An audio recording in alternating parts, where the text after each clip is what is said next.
On 2009, January 3rd, evening 6:15, on that day, a big thing happened. The Bitcoin transaction broke out. The 5 element on that day is Earth. But there is a lot of water on that day.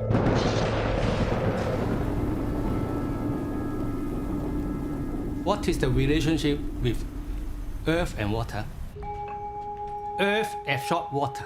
That means on that day, a lot of investors go into the game.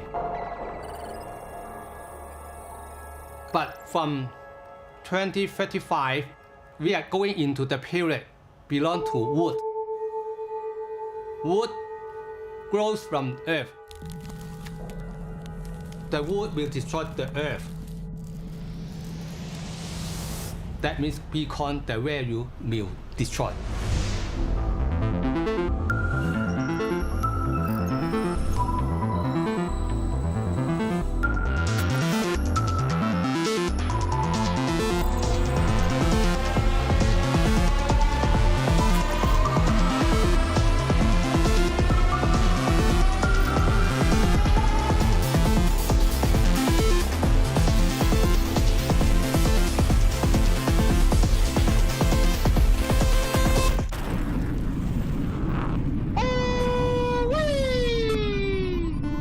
Bitcoin hits 15,000. Bitcoin is at $20,000 each now. This is insane. The Bitcoin, the hottest currency in the world.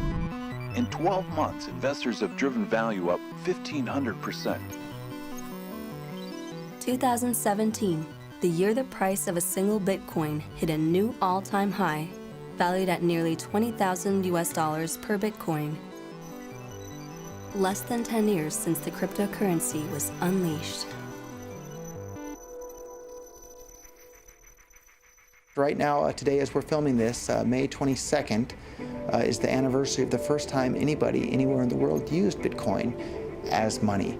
And somebody paid 10,000 Bitcoins for some pizza, right? And so at the time, 10,000 Bitcoins was worth about 20 bucks or whatever was paid for the pizza. Today, 10,000 Bitcoins is worth somewhere in the ballpark of $100 million US dollars.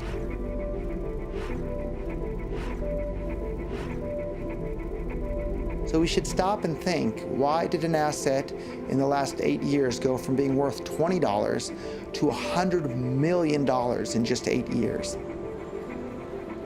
And the reason is because it was useful and it was scarce.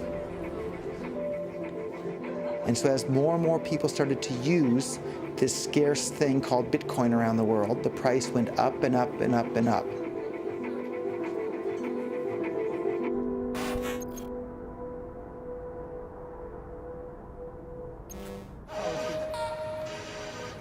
Early adopters bought Bitcoin for next to nothing and watched the value of the digital currency as well as their fortunes grow.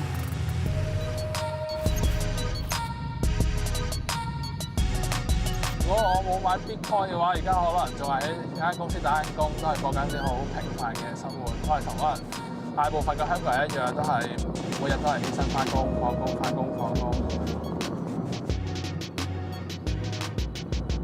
時我買第一個比特幣嗰時就係23歲嘅，嗰時我仲係一個學生啦。嗰時都係啊，都係上網見到有人討論咁，我就入去睇下喎，覺得幾得意，咁我就買咗我人生第一個比特幣啦。因為呢個部車就係我細個嗰時嘅夢想啦，咁我就而家有能力啦，我就可以去完成咗我呢個夢想去。呢部車影第二，呢部話第一嘅。比特幣一個革命性嘅產品啦。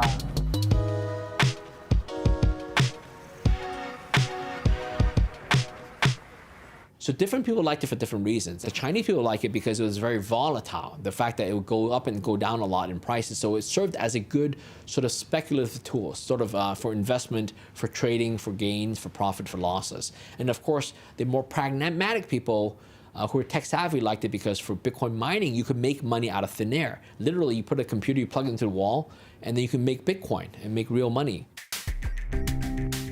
Mining is the backbone of Bitcoin.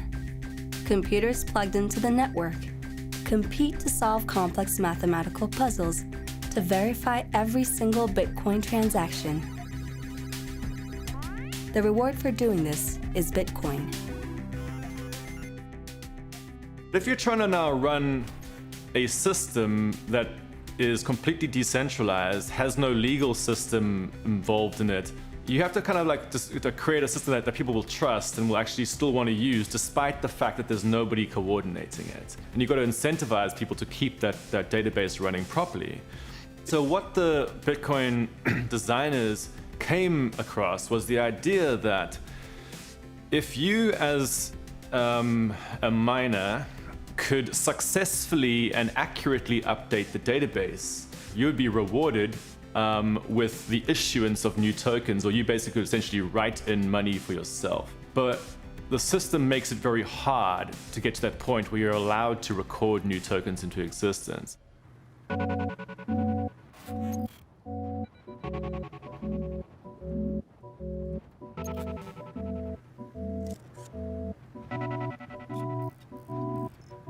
In 2013, my wife and me, we are living in Venezuela, and we are working in import and exporting from Hong Kong to Venezuela.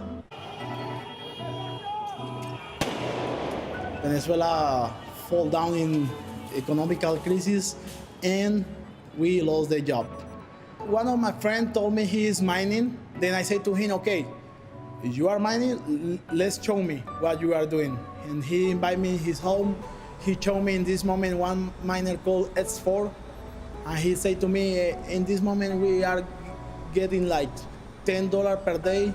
Then I look in my wife in the age and say, this is the business. They only plug this to the electricity, get some internet, and he get $10 per day. We're gonna get rich. The minimum wage in Venezuela is just over $6 a month, and the average family can barely afford enough food to survive. But electricity is cheap, and Vacano saw an opportunity in energy-intensive Bitcoin mining.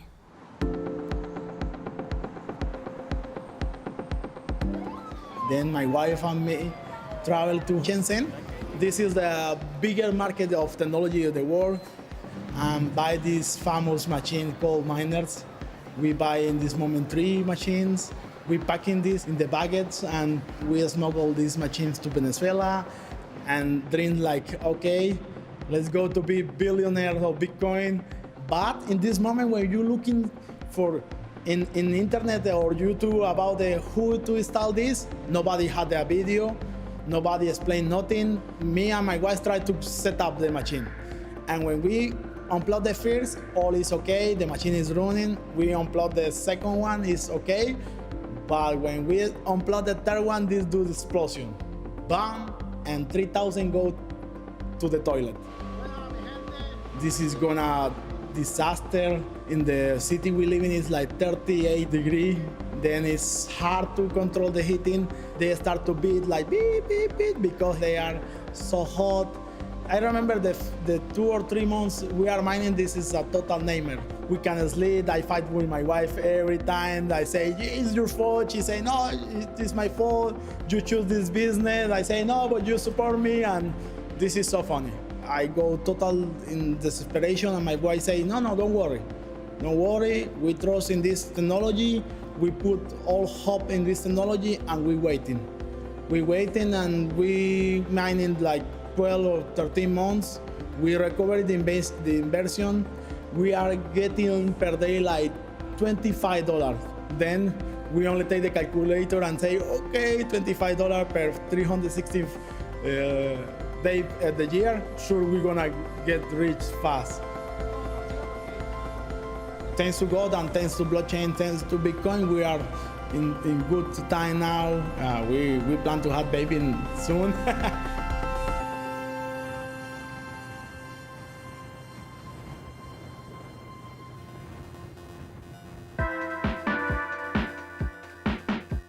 Bitcoin mining is designed to get more difficult with time. As more people mine and use Bitcoin, the amount of energy and computer power needed to verify transactions go up as well. Bitcoin mining became unsustainable for people like Vicano, and he shut down his operation in Venezuela. Instead, industrial-scale facilities, known as mining farms, popped up around the world. Over the years, the Bitcoin algorithm has become more and more difficult to do, and now you need nearly a supercomputer in order to just unlock a Bitcoin every 10 minutes. So the way most people get involved today is by buying and selling on exchanges. And over time, these exchanges have become core pieces of the network, because really, unless you're going to invest in a supercomputer, it's the only way for you or I, or anyone really who wants to easily move in and out of cryptocurrencies. What is an exchange? Well, an exchange is an online platform with a domain name or website. So people can go in and buy the amounts of Bitcoin you want at whatever price you set it at. And if the price matches, there's a trading engine that would do price matching. If it matches, then your trade would get executed, much like a stock market order. In June of 2011, China had its very, very first online Bitcoin exchange called BTC China. When I decided to do a startup in 2013, I said I want to do it in Bitcoin. So that's when I cold called and approached BTC China, and I said, hey, how about we partner together? I want to join them. I want to invest in my own money, and I also want to do to be CEO of the venture and build it into a powerhouse as a Bitcoin exchange, starting in China and become a global company. Launching a Bitcoin exchange in China, a Bitcoin trading platform in China, we had always known it was in the gray area. What the question was whether years later we would get a license or whether it would become strictly illegal. So early April, Bitcoin passed that historic high, and my brother and I were messaging each other like, oh my gosh, it's gonna cross the historic high, $26. Where is it gonna go? The sky's the limit. So that was a craze. So the November and December of 2013, that was a real high craze. And actually, our trading volume actually exceeded Mt. Gox at the time. So we, at that time, became the world's largest Bitcoin trading platform, Bitcoin exchange. 最近呢，一种名为比特币的网络虚拟货币逐渐地走进大众的视野。那么这个比特币到底是什么？它从哪里来？又能够做些什么呢？今天我们的节目就来关注这种神秘的货币。 The media started talking about it. So the CCTV, the state-run television channels, started doing programs about Bitcoin starting in May and then the summer. So a lot of the press started, international press. There was just overall more and more activity, more and more buzz about Bitcoin as the cryptocurrency, as a currency for the internet. And everybody wanted to get their hands on it. And we were just swamped with all the new account opening, people depositing, withdrawing money. And those were crazy days. We just hired a lot of people. And it was just a good mood. Everyone was happy to see Bitcoin go up. At the time, Bitcoin had gone up about 10 times from the price in the summertime. So it was very exciting. Yes, the Bitcoin community changed a lot. In 2011, most people were, or technology people, or libertarians. Okay, there was the two words that were into Bitcoin in that time. Then in 2013, 2014, there are many financial people starting to get into the technology or see, okay, this is interesting from a financial point of view.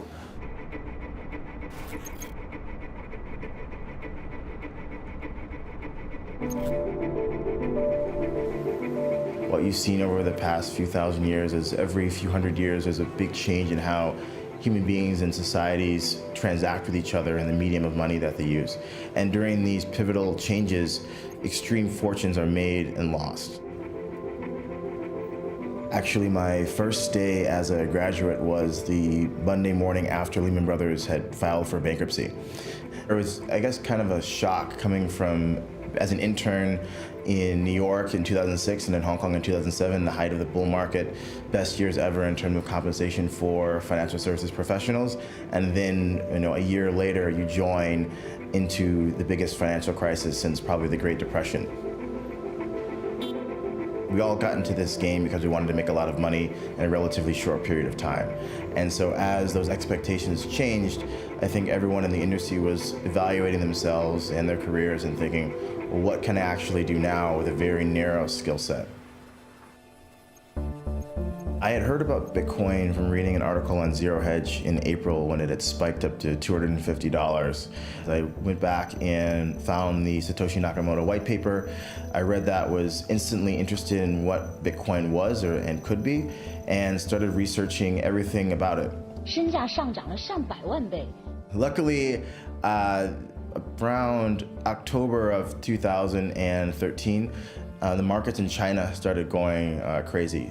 The premium to buy Bitcoin from a Chinese platform in Chinese yuan was between 20 to 40%. I took all of my dollars, I bought Bitcoin, I sent my Bitcoin to a few platforms in China, I sold it at a 20 to 40% profit over what it was worth outside of China for Chinese yuan.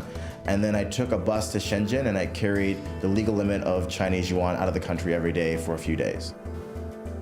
You can't actually take that much money out of China. It's just 20,000 yuan a day. Sometimes I would go with some friends. We go for lunch and then come back with the cash. I guess I decided that I wanted to do a real business in this industry. And so trading is great, but making a living trading your own money is extremely difficult. So I thought, well, what can I actually do to build a business where I don't need to make money calling the market correctly or putting on the correct trade? I decided that I wanted to start my own platform for the crypto coin industry. And that's where BitMEX came from. So our goal as a company is to become the largest exchange in the world. When traders moved into the crypto community, they brought traditional finance tools with them, adding to the infrastructure of the crypto kingdom. Like, original Bitcoin community didn't have like price graphs and, you know, like technical trading analysis. All of that was lifted straight from the normal financial sector. You know, that's what they use in normal finance. And then suddenly all that language just like infiltrated into the crypto community by like 2015. Suddenly everyone was like, you know, putting Fibonacci charts and stuff for like candlestick patterns. And you know, this is what these traders do. 2013's frenzy ended up being a bubble, and the price of a single Bitcoin stabilized. But the market cap, which is the value of each Bitcoin multiplied by the number of Bitcoins in circulation, had exceeded $1 billion. A strong signal that Bitcoin was on the verge of exploding into the mainstream. From the get-go, we understood that, you know, it's not about the price of a single Bitcoin, but rather the whole circulation value. But we knew it had a potential to be in the billions. And after thinking about it more, comparing it to gold, years later, I came to the conclusion that it's not going to be in the billions, but it's going to be in the trillions, meaning all the value of Bitcoin will be in the trillions.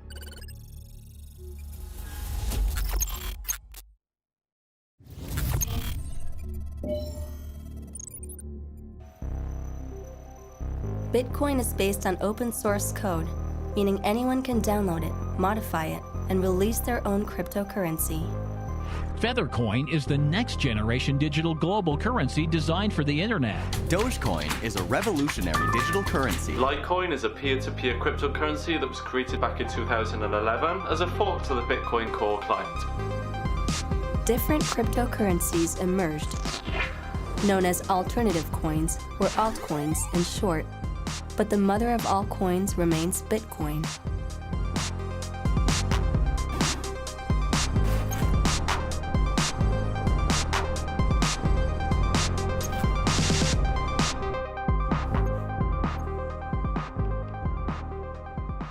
仮想通貨の価格を決めるの、これがですね、国とか政府ではない。もう仮想通貨を買いたい人、売りたい人、この需要がですね、仮想通貨のプライスを変える。クリプトカレンシーというのは国のものじゃない通貨、もうみんなのものなんだと。それが仮想通貨の大きいことなんじゃないかと思っています。一番初めにですね、ビットコインが2009年にビットコインができました。で、初めは全く価格が動いてなかったんですね。ビットコインの価格が。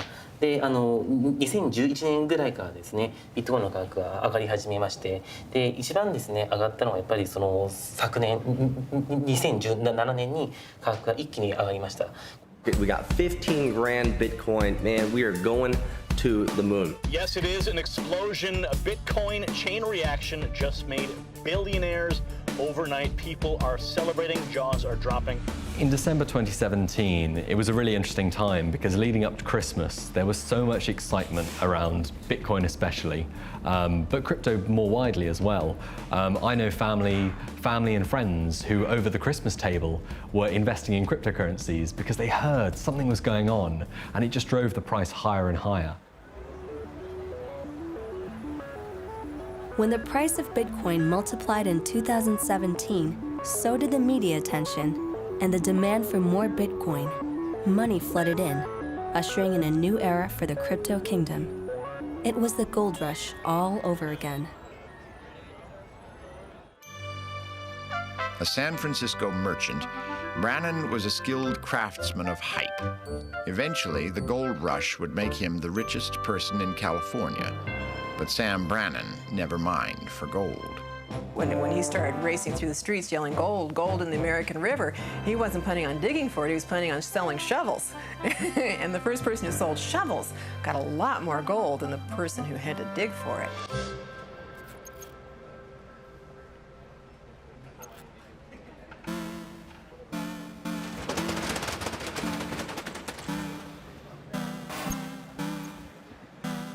These are mining casings for UREC. During this gold rush, what happened was many people were always rushing for making the GPU mining systems and to make the money out of the mining. These are the casing with the body and the fan. But there were other group of people who started bringing these stocks to sell to the mining people who are using it for mining. So these are the new kinds of people who wanted to supply and make money because of this gold rush. So these are the mining racks, these are the mining power supplies. Basic items went up to like 40 to 50%, and on graphic card even it went up to 60 to 70%, which was a big jump. That season was between October to December, and November it was at peak, November end and December first week. So without asking any question, they just said, okay, make for me 3 systems, make for me 2 systems. So we were the first ones to start the gold rush to make the systems. Everybody was non-stop busy from morning to evening. One team was finding the stock, one afternoon we are checking the configuration, third we are checking whether we can deliver it on time. Kept us occupied from June to January. The stress was on like supply of stocks and fulfillment, because many customers want to do advance booking. They even paid us deposit of $100,000 to book in advance. The business has grown more than 1.2 to 1.5 million turnover during these 6 months of business.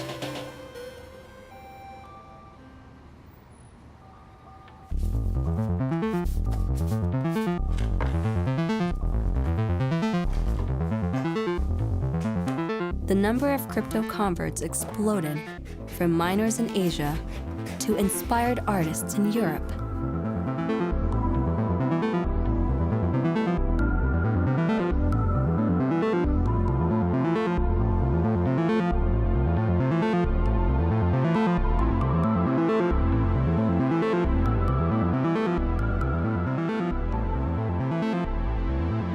A physical crypto infrastructure also took shape. Pioneers invested their early profits to make the crypto space more user-friendly. We are in Hong Kong, Wan Chai in the Hong Kong Island. And yeah, you can see this is a very old building, but actually we have a Bitcoin trading center here. So this is the main entrance of the trading center. Right here on the wall, we have the white paper, and this is the fundamental for the blockchain and also Bitcoin. We just put it on the wall because we just want people to know that they are already inside a crypto world. Yeah. And then we have 3 24 hours ATM, crypto ATM. We are selling 3 different kinds of coins here. The first one is Ethereum, the second one is Bitcoin, and the third one is Bitcoin Cash. With these machines, people can come here anytime and use Hong Kong dollar to buy Ethereum, Bitcoin, or Bitcoin Cash. It's just traditional currency to digital currency instantly. We also have a two-way ATM machine. You can buy the cryptocurrency here, or you can sell the cryptocurrency to us and take back cash from this window. Yeah, so we put our QR code here. So yeah, it has detected our wallet here already. This is the wallet address.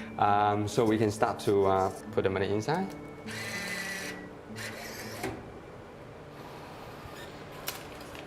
All right, and here's the receipts that you have already bought 500 Hong Kong dollar worth of Bitcoin.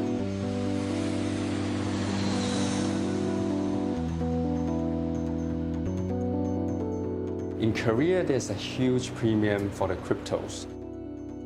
2017 December and also January 2018, people realized that if they fly to Hong Kong with cash and buy it in Hong Kong, and they can send the coins instantly back home, they can make a huge profit on this. In Korea, there's a 40% premium comparing to international price. So if they're carrying 80,000 Hong Kong dollars here to Hong Kong, they can make at least $15,000 to $20,000 per trip. In Hong Kong, you can buy up to $15,000 US worth of cryptocurrencies at ATMs without showing any ID. Some of them are really aggressive. They try to do it twice a day as well. Every morning we can see around 20 to 30 people just lining up in the front door. Roughly, they have to wait around 4 or 5 hours a day just to buy the crypto. Every day around noon time, we have to shut the machine already because the Korean people already bought all our coins available for those machines. This is definitely just like a Goldrush period. People see the chance and just grab it. A cryptocurrency ecosystem emerged. But in such a high-stakes, volatile environment, great fortunes can be made and lost.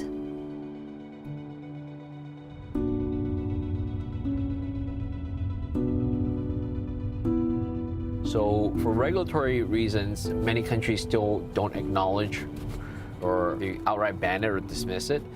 There's the risk of prosecution. Like the reason Satoshi Nakamoto stayed anonymous was they were really scared that whether the CIA or whether the NSA, the governments would try to put pressure on them or really pull them to jail to set an example, right? So that's why they remain anonymous. For the executives in this industry, it's a big problem. The security, one exchange just got hacked recently. I think it was a few days ago in Korea. We had a few exchanges hacked in Japan earlier this year. It's a tough industry. I'm out now. I sold my company. We got out of the exchange business so I could sleep well tonight. But for many of the owner, manager, CEO running an exchange, it's something that keeps you up at night.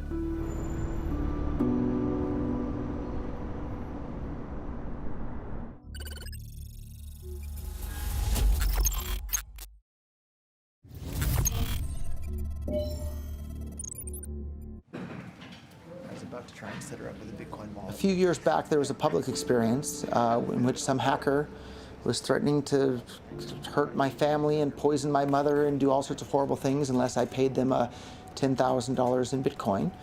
And of course, I'm not going to pay some anonymous person on the internet $10,000 in Bitcoin for extorting me, especially since he could just extort me again the very next day if I were to pay him. So rather than doing that, I put up $10,000 in Bitcoin at that time, which today, as we're recording this, is now worth in the ballpark of, I think, $350,000. And so there's currently $350,000 bounty on information that leads to the arrest and conviction of that person that was trying to extort and threaten my family. So much can go wrong in the crypto kingdom. There is a lot of noise, not much transparency, and no official watchdog. Is getting serious, guys? Holy smokes, is getting serious? Director of a UK-based crypto exchange kidnapped in Kiev. Breaking news.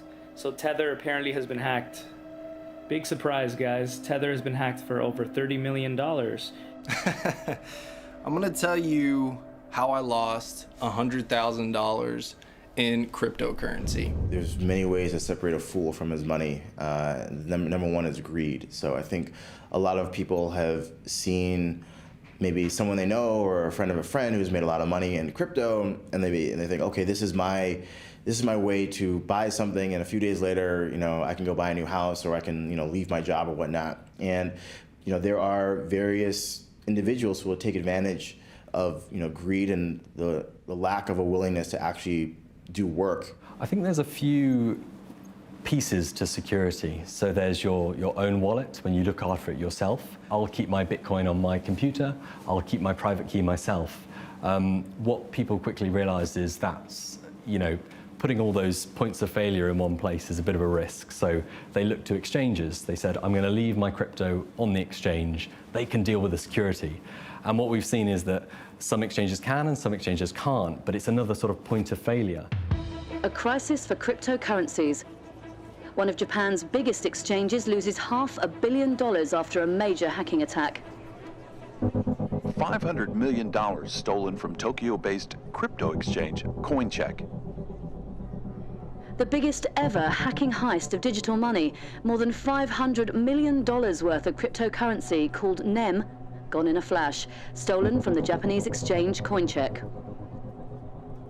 CoinCheck, the leading Bitcoin and cryptocurrency exchange in Asia, says up to $500 million in NEM coins were stolen from CoinCheck's digital wallet. CoinCheck のやっぱ特殊性は、被害者が全国に170万人いて、被害総額が2000億円であるという、日本で歴史上おそらく一番大きな、日本の歴史の中で一番大きな被害額、被害人数の消費者事件であるということ、これがこの事件の一番ユニークな点ですね。なんでビットコイン取引はコインチェックがいいんだ？兄さん。まさか兄さんが知らないはずないだろ。じゃあ教えてよ。なんでビットコインはコインチェックがいいんだよ、兄さん。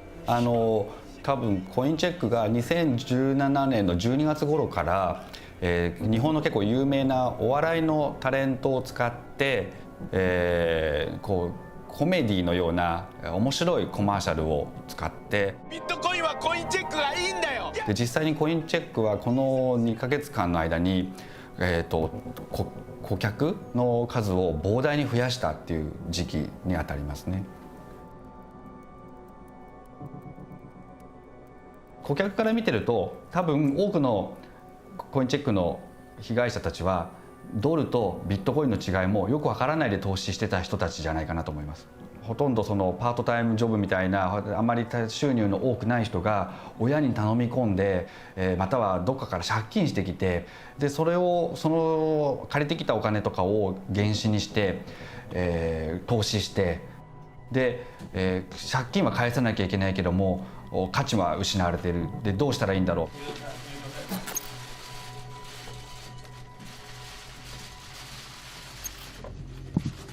だと思うんですけれども、最悪のケースっていうのは何を想定しておけばいいんでしょうか、企画として。最悪のケースといたしましては、顧客の資産が毀損し、顧客から預かっている資産がお返しできないことだと考えております。それはもう全くなくなってしまう可能性もあると。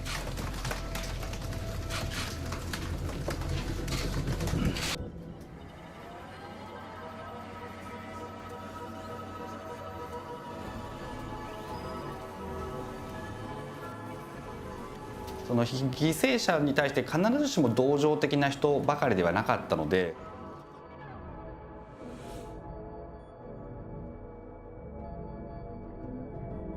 被害者全般に対して攻撃的なコメントっていうのはいっぱいあったと思います。声を上げるってことイコールそういう同情的じゃない人から叩かれるっていうことをみんな心配していたと思いますね。CoinCheck reimbursed most of their clients in Japanese yen, but the stolen cryptocurrency was impossible to recover. Blockchain transactions are irreversible. every year there's dozens of smaller exchanges that are getting attacked. And these figures are like $30 million here, $40 million there. They're small numbers, but they do add up to that big $1.6 billion as a whole. We are going to see more of these hacks going on because it's such a big target now. Bitcoin's worth $120 billion as a market cap. So I think security is always going to be top of mind when it comes to cryptocurrencies. While cryptocurrencies operate in a gray area in most of the world, Japan created a legal framework in 2017 and is able to enforce industry standards to protect investors.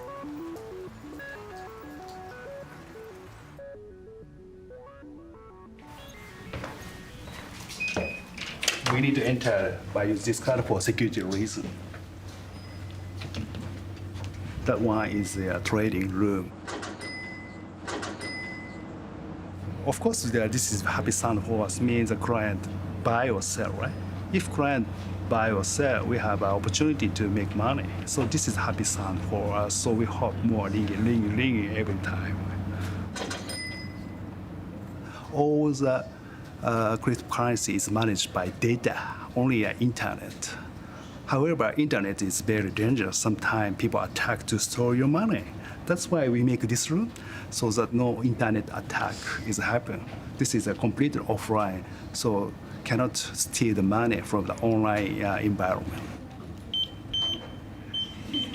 Sorry, this room also ここって入れるんですよね。This room also I can enter. Only the system person can enter here. あ、もうなんか変えたのかな、セキュリティ。最近なんか変えたかもしれないですよね。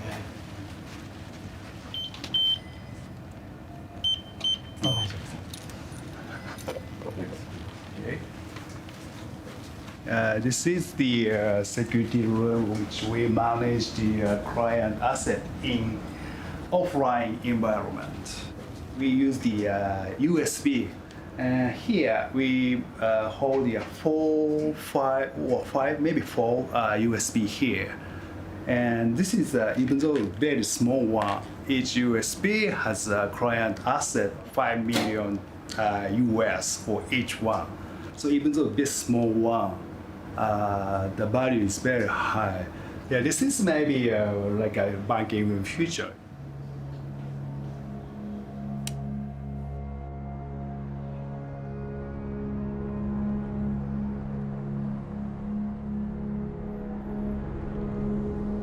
What's so exciting about cryptocurrencies for me is by their technological design, they are above the law. No amount of violence can solve a math problem, and cryptocurrencies are based on the laws of mathematics. So even if politicians get together and pass all sorts of laws about this, the only way to stop them would be to turn off the entire internet in the entire world and keep it turned off. And I think at this point, even the politicians they're not even gonna try to do that. You enter the crypto kingdom at your own risk. You are among libertarians, software developers, hackers, cyber criminals, entrepreneurs, dreamers, all looking to the future.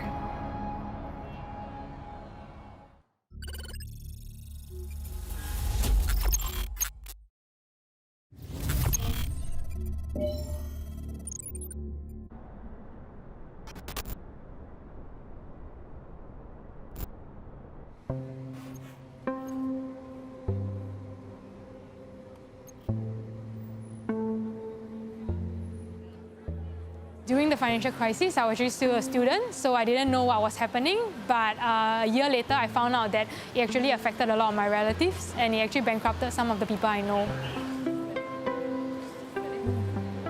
My generation, the millennials, a lot of people say that we have missed the boat because we are too late for land, and we are too late to they even say we are too late to start businesses because technology is really so advanced.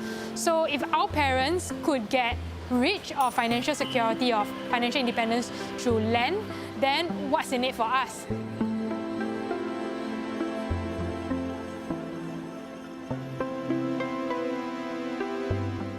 When I was growing up, My mom actually said, like, study hard, get a degree, you'll be rich. And I said, no, this is what happened to my grandparents, not me. Everybody has a degree now. So I kind of feel like that pot of gold that we missed out on as the world changes, cryptocurrency is kind of that thing filling in the gap right now.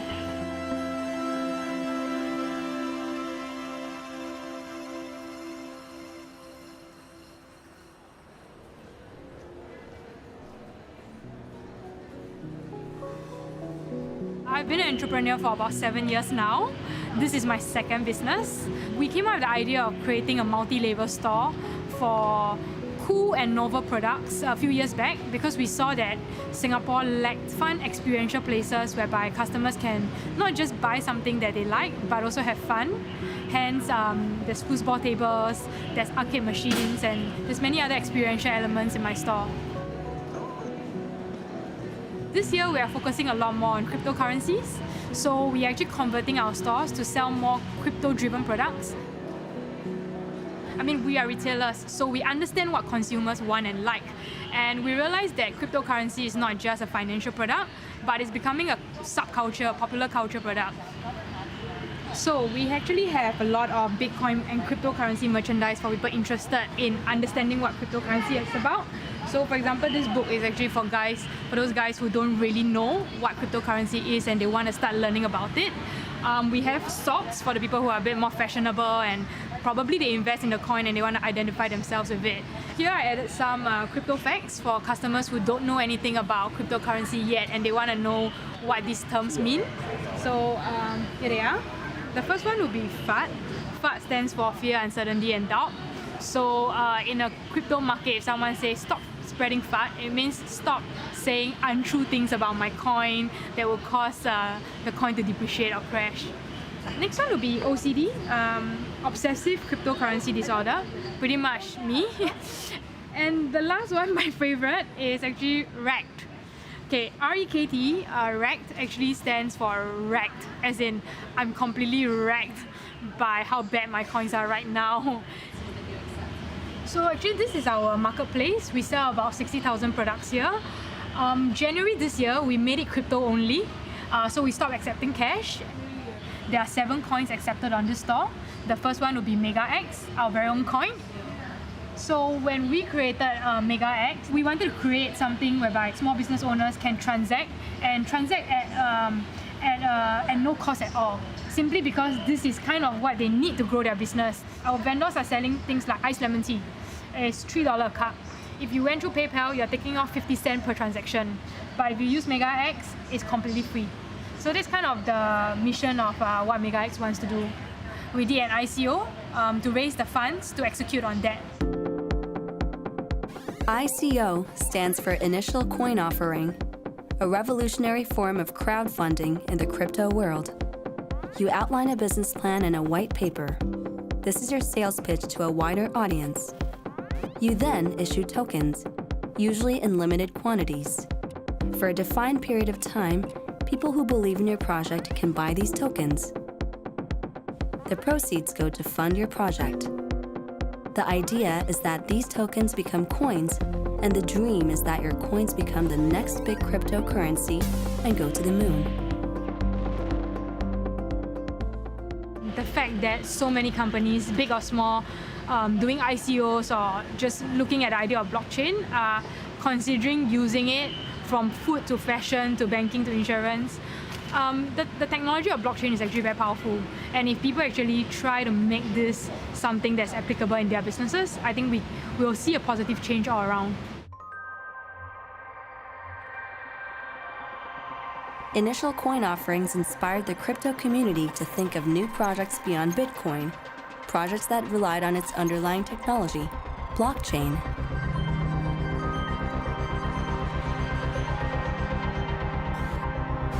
If a currency can be digitized, then other assets can be digitized as well.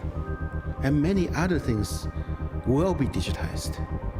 And what's beyond Bitcoin? So Bitcoin is really just digital currency. Can you digitize gold? Can you digitize crude oil, silver, stocks? and maybe artworks, intellectual properties. So we start to realize that. So many of us start thinking that, can we do something? We didn't call it blockchain yet. We call it Bitcoin 2.0.